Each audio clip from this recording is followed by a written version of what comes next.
Saya Yelvi Aprilia dari Prodi Informasi Perpustakaan dan Kearsipan. Di sini saya akan mencoba bagaimana tentang praktek pemberkasan arsip. Sebelum kita melakukan praktek pemberkasan arsip, kita harus mengetahui apa itu arsip. Arsip merupakan catatan atau rekaman kegiatan atau sumber informasi dengan berbagai macam bentuk yang dibuat oleh lembaga, organisasi, atau perseorangan untuk melaksanakan kegiatan. Pemberkasan arsip.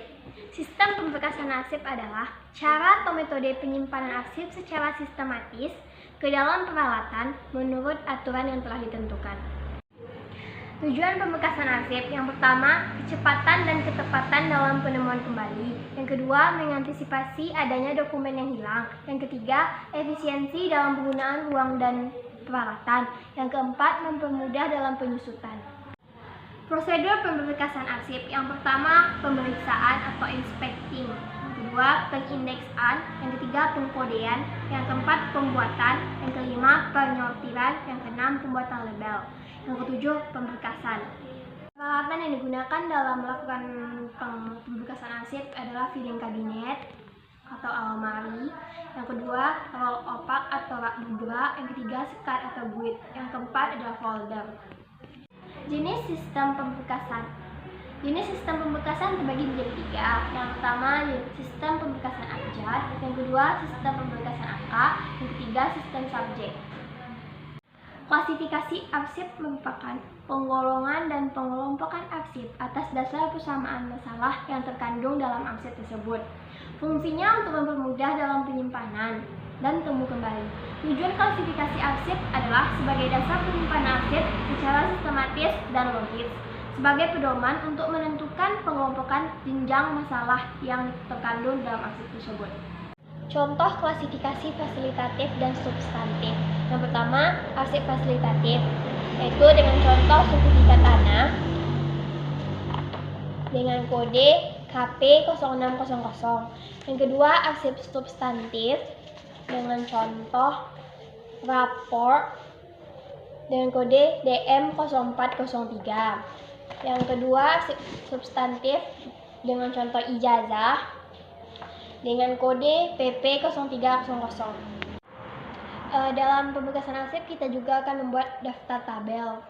Daftar tabel ini terdiri dari arsip-arsip yang telah dijelaskan tadi dengan poin-poin, kode klasifikasi, series atau uraian arsip, kurun waktu, jumlah, tingkat perkembangan, dan keterangan.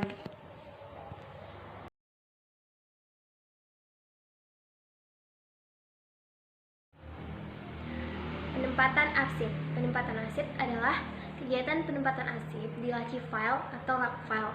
Caranya dengan memasukkan arsip ke dalam folder dengan meletakkan bagian arsip di posisi sebelah kiri.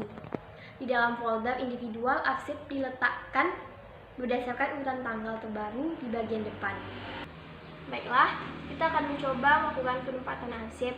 Arsip-arsipnya fasilitatif dan substantif. Yang pertama, arsip sertifikat tanah dengan kode KP0600. Arsip tersebut kita masukkan ke dalam folder terlebih dahulu, lalu kita masukkannya ke dalam laci sesuai dengan kode KP, PP, dan DM. Kita masukkannya sesuai dengan kode KP.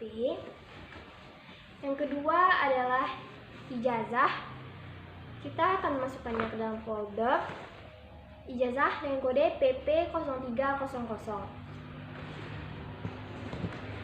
Yang ketiga adalah rapor dengan kode DM0403. Kita sudah masukkannya ke dalam folder.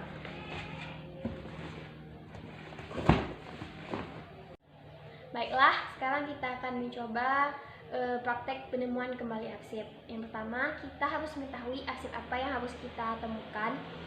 Yang kedua, kita harus tahu di mana apa kode arsip tersebut. Misalnya kita akan penemuan kembali arsip, yaitu sertifikat tanah.